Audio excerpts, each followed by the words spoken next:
ମାନେ ଆଜି ମୁଁ ତମମାନଙ୍କୁ ଆଜି ଗୋଟେ ଭଳିଆ ଭିଡ଼ିଓ ଶିଖେଇମି। ସେ ଭିଡ଼ିଓଟା ନା କ'ଣ ଚାଲନ୍ତୁ ଆମେ ମୋ ନାଁ ହେଉଛି ଶୁଭଶ୍ରୀ।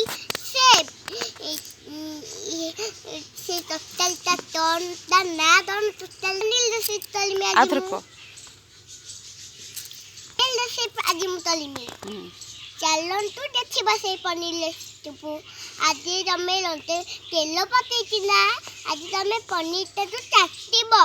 ତାକୁ ଛୋଟ ଛୋଟ ପିସ୍ କରିକିନା ତାକୁ ହେଉଛି ପକେଇବ ତଲେଇରେ।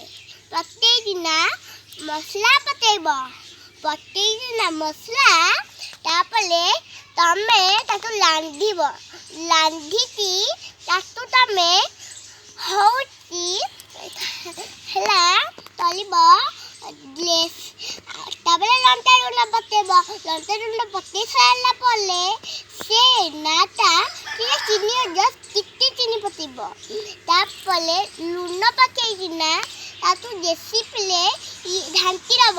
ଢାଙ୍କି ଦେଇକିନା ତାକୁ ହେଉଛି ତମେ ମେଲ୍ଟ କରିଦେବ। ମେଲ୍ଟ କରିଦେଇଲା ସାଲେ ତାପରେ ଲୁଣ ପକେଇବ।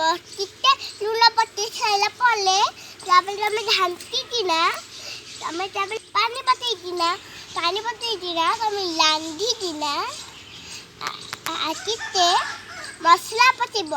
ମସଲା ପକେଇ ସାରିଲା ପରେ ତାପରେ ତମେ ଶାଗ ପକେଇବ। ଶାଗ ପକେଇକିନା ତାପରେ ତମେ ତରକାରୀ କରିବ। କେମିତି ଲାଗିଲା ତମେ ମସଲା ଜଣେଇବ।